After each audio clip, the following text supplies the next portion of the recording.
நமஸ்காரம் தமிழக மக்களே. அதாவது நம்மளுடைய குடும்பங்கள் இதெல்லாம் நான் சொல்கிறேன்னு நீங்கள் யாரும் தப்பாக நினைக்கக்கூடாது. தப்பாக நினச்சாலும் அதை பற்றி பரவாயில்ல, அதை பற்றி கவலைப்படுறதில்ல. நாட்டில் நடக்கிறத பற்றி நம்ம சொல்கிறதுனால தப்பு கிடையாது.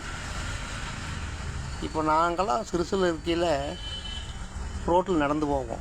படிக்க போகிறப்போ ரோட்டில் நடந்து போகையில் தலை நிமிர்ந்து இப்படி பார்த்தோம்னா பின்னால் வர்றவங்க மண்டையில் அடிப்பாங்க.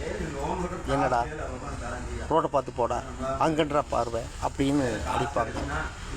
ஆனால் இப்போல்லாம் அப்படி இல்லை, நாகரிகம் பெருகிருச்சு.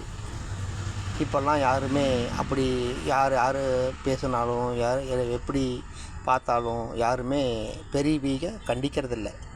அது நம்ம அப்பாவாக இருக்கட்டும், நம்ம தாத்தாவாக இருக்கட்டும், நம்ம சொந்தக்காரராக இருக்கட்டும் இருப்பாங்க. அப்படியெல்லாம் கிடையாது. யார் வேணாலும் அந்த காலத்தில் நம்ம பெரியவங்க அப்படி மரியாதை கொடுத்து அப்படி பேசுவாங்க.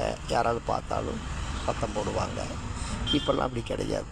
அது ஏன்னு கேட்டால் நம்மளுடைய தாய் தந்தையினுடைய வளர்ப்பு அப்படி.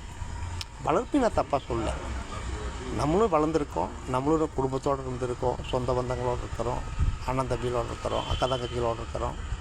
நம்மளும் தேசத்தை பற்றி பார்த்துருக்கோம், பாரதத்தை பற்றி பார்த்துருக்கோம், நிறையா கோயில்களுக்கு போகிறோம். அந்த மாதிரி நம்ம அந்த காலத்தில் நம்ம பண்ணோம். இந்த காலத்தில் நம்ம என்ன பண்ணோம், அந்த காலத்தில் பார்த்திங்கன்னா ஒரு புள்ள பெரிய மனுஷி ஆயிடுச்சு, பெருசாகிருச்சு, பசங்க ஆகிட்டாங்க அப்படின்னா நம்ம கல்யாணத்துக்கு, சொந்த பந்தங்கள் வீட்டுக்கு, ஒரு விசேஷத்துக்கு, கோயில் விசேஷத்துக்கெல்லாம் கூட்டிகிட்டு போவாங்க. ஏன்னு கேட்டால் நம்ம குழந்தைய காட்டுறதுக்கு, இது என் புள்ள, என் பையன், சொந்த பந்தங்களுக்கு காட்டுறதுக்கு, ஊர்க்காரங்களுக்கு காட்டுறதுக்கு கூட்டிகிட்டு போவாங்க. ஆனால் இப்போல்லாம் அப்படி இல்லை, கூட்டிகிட்டு போகிறதில்ல. ஏன்னு கேட்டால் அவிலே போய்க்கிறாங்க, அவிலே வந்துக்கிறாங்க. அந்த கலாச்சாரம் மாறிப்போச்சு. அவங்க நம்ம காட்டணும். இவங்க தாத்தா, இவங்க நம்ம முன்பாவும் தாத்தாவுக்கு சொந்தக்காரங்க, இவங்க பாட்டிக்கு சொந்தக்காரங்க, இவங்க மாமனுக்கு சொந்தக்காரங்க, இவங்க நமக்கு சொந்தக்காரங்க அப்படின்னு யாருமே சொல்கிறதில்ல.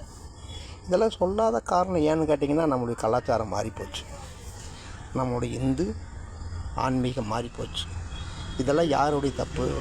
நம்மளுடைய தப்பு.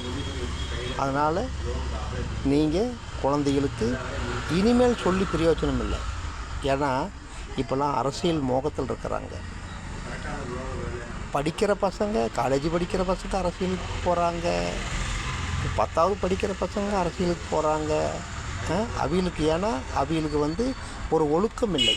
தாய் தந்தை சொல்லித்தரல நம்ம நல்லா படிக்கணும். நீங்கள் கஷ்டப்பட்டு வேலைக்கு போயோ, இல்லை விவசாயம் பண்ணியோ, இல்லை கூலி வேலைக்கு போயோ, இல்லை மற்றவங்க கடன் வாங்கியோ குழந்தைகளை காலேஜ் படிக்க வைக்கிறீங்க. நிறைய ஆசைகள் இருக்குது உங்களுக்கு, நம்ம குழந்தை படிக்கணும், வேலைக்கு போகணும், நல்லா இருக்கணும் அப்படின்னு சொல்லி. ஆனால் அவங்க அப்படி இருக்கிறாங்களான்னு நீங்கள் பார்க்குறதில்ல. இதெல்லாம் பார்த்து நீங்கள் சிந்தித்து நீங்கள் குழந்தைகளை வளர்த்தணும். அதுதான் இந்த பாரதம், இந்த நாடு, இந்த தேசம் அவங்க நினைக்கணும். அப்போ தான் இந்த நாடும் நல்லாயிருக்கும், உங்கள் வீடும் நல்லாயிருக்கும், உங்கள் குழந்தைகளும் நல்லா இருப்பாங்க. இதை நீங்கள் மனசில் வச்சுக்கிட்டு இதுக்கு நீங்கள் கொஞ்சம் லைக் பண்ணுங்கள்.